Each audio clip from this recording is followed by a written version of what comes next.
Welcome to Deerhound Productions. I'm DanCat33, and we'll be taking a look at the brand new Bendy Lone Wolf trailer. This release date trailer is pretty much just all that. Most of the gameplay footage is the same clips from the last trailer, but that doesn't mean there's not a lot to unpack. For all the people asking, why is Boris wooden on the trailer's thumbnail, it's revealed that this Boris is a wooden figurine on a map planning out his journey through the studio. Throughout this trailer, we constantly cut back to this map, with someone wearing a white glove pointing at and setting up the map. While this seems like just a cinematic made for the trailer, something worth noting is that all of these scenes appear to take place in the real world. If you take a close look, you can notice the lack of yellow coloring, and a lot of the props here are more realistic than the ones in the cycle. Take the soup cans for example. They're much more real looking, and the soup itself has actual color, rather than the dull black coloring from the cycle. So maybe this does have lore significance? I've also seen some people discussing the identity of the gloved person. Suspects have ranged from Bendy to Ragtime Guffy from Secrets of the Machine, and in my opinion, the most obvious suspect is Boris himself. Considering this is a mock-up of Boris's plan, it makes sense that he's the one setting this up. Unless this gloved character isn't him and is instead someone in the real world puppeting Boris.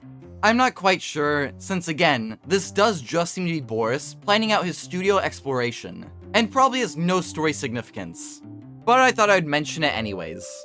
Moving on from that, let's focus on something more significant, that being the threats in this game.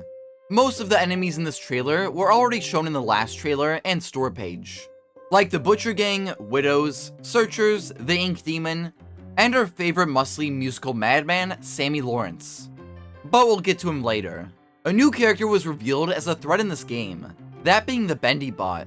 This animatronic was first introduced in Bendy and Ink Machine at Chapter 4.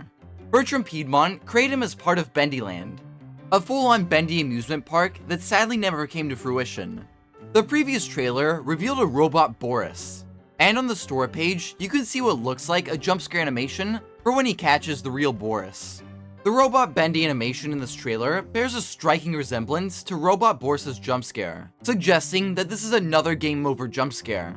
There's not much else to look into with this character, but it is pretty awesome how, all of these years later, Bendy Bot gets to return as an antagonist.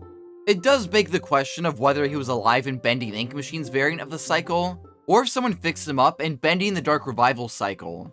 In case you aren't all caught up with the Bendy lore, the main location of the series is a parallel universe known as the Cycle. Joey Drew used the Ink Machine to create this world, and it's where he tormented an ink replica of Henry Stein, his former business partner who abandoned the studio. We experience one variant of that torture loop in Bendy and Ink Machine, but after the events of that game, Joey dies, and his friend Nathan Arch buys the Bendy brand. Unfortunately, his son, Wilson, learns about the Ink Machine and uses it to enter the Cycle, where he creates the Keepers as his scientists and guards. They capture the ruler of this world, the Ink Demon, and repress him into the powerless form of Bendy, allowing Wilson to take over the Cycle, freezing it in place and changing the story from Bendy and the Ink Machine. This alternate version of the Cycle is where, or I guess when, Bendy and the Dark Revival and Lone Wolf occur. TheMeatly confirmed that Lone Wolf takes place during Dark Revival, but the Ink Demon himself also confirms this. After Wilson disrupted the Cycle, the world was allowed to evolve since things weren't constantly being reset. This is displayed the clearest with the Ink Demon. Following Bendy and the Ink Machine, he's evolved into a much more devilish appearance. We see this look in Lone Wolf, further confirming that this takes place during Wilson's altered cycle. Speaking of Wilson, during Dark Revival, he mentions an uprising in the Lost Harbor. And interestingly enough, on Boris's map, we see a river. In Bendy and the Ink Machine, we take a barge on a river to reach the Lost Harbor, so this could be the same river. If so, that might mean we'll be able to witness the Lost Harbor uprising that Wilson mentions. Something else I'm hoping happens is that, similar to the return of the Bendy bot, we get another Ink Machine character back, that being the Giant Hand from Chapter 5. This river monster terrified me when I first played the game. It pursues your river barge as you make your way to the Lost Harbor. And considering we see a river marked on Boris's map, I'm pretty confident the hand will return. Speaking of which, good old Sammy Lawrence appeared in this trailer. This muscular musical man was the main antagonist in Bendy and the Ink Machine, before having a minor cameo in Dark Revival.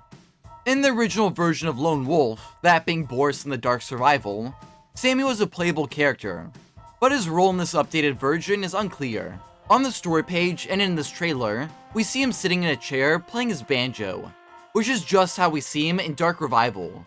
See, not only did Wilson capture the Ink Demon, but also other characters integral to the Cycle story, such as Henry, Alice, and Sammy. We find him locked up in Wilson's prison, and just like in this trailer, he's sitting in a chair playing his banjo. Considering Lone Wolf and Dark Survival take place during the same time, Boris may find Sammy locked up in Wilson's prison. This is further reinforced by an Easter egg in Dark Revival. When exploring the Gent workshop, you can sometimes catch a glimpse of Boris crawling around in the vents. Scenes in the Lone Wolf trailers and story page show Boris in the Gent workshop, so we know we'll end up here at one point. We might find the Keeper's prison in the Gent workshop, and maybe Boris will even play a role in helping release Sammy and the others for Dark Revival's ending. Anyways, since our last Lone Wolf video released, new screenshots have been posted, some of which we'll focus on later, but I wanted to mention the new screenshots featuring the Searchers and the Lost Ones. Speaking of which, if you haven't seen our video breaking down the last trailer and the story page, check it out. We discuss a lot more characters who will appear in the game, such as Alice Angel and maybe even Allison Angel. Moving on from the story and characters, let's focus on the actual gameplay. A lot of these mechanics, such as searching through lockers and toilets, are the same from Dark Survival, but the trailer mentions some new ones, such as finding elevator parts. This might mean that we'll need to power up the elevator before escaping the level we're on. Or maybe we'll have enough power to let us escape a few levels, but after a while, we'll have to find new batteries. Elevators in the Bendy series are notoriously difficult, almost as bad as vents in Five Nights at Freddy's. So I wouldn't be surprised if the elevators in Lone Wolf are a huge problem. The trailer also mentions electrical fuses, which might be a new mechanic to power up machinery or doorways across the studio. However, this could be referring to the fuses used to play Wally's game from Dark Survival. We also learn about weapons crates, which appear to be those gent boxes seen on the game's store page. Weapons crates are self-explanatory. They're crates that give Boris new weapons. We know some of the included weapons are the plunger, hammer, and baseball bat. I believe the frying pan is the default weapon that we'll start the game with, considering it's shown the most in the game's advertising and is specifically mentioned in the trailer. Another self-explanatory thing is finding music, which is another old mechanic from Dark Survival, but I think it'll work differently in this updated version. In screenshots, we see radios around the studio, so I think instead of finding music in lockers or toilets, we'll have to listen to the tunes on the radios to unlock them. Speaking of screenshots, we also see some returning locations, such as Artist Rest from Dark Revival, Bendy Lane from Ink Machine, which is where I assume the Bendy and Boris bots will be threats, and the Projectionist layer, once again from Ink Machine. We haven't seen the Projectionist in any of the teasers or trailers, but he was a main threat in Dark Survival. And since his location appears in Lone Wolf, I assume that's where he'll be featured as a threat. The last thing I want to discuss is this weird locker thing seen in one of the screenshots. You can see its door is slightly ajar, so I assume there's a collectible item in there. I wonder if this will be just another generic collectible hiding spot, or if there's a special item hidden in there.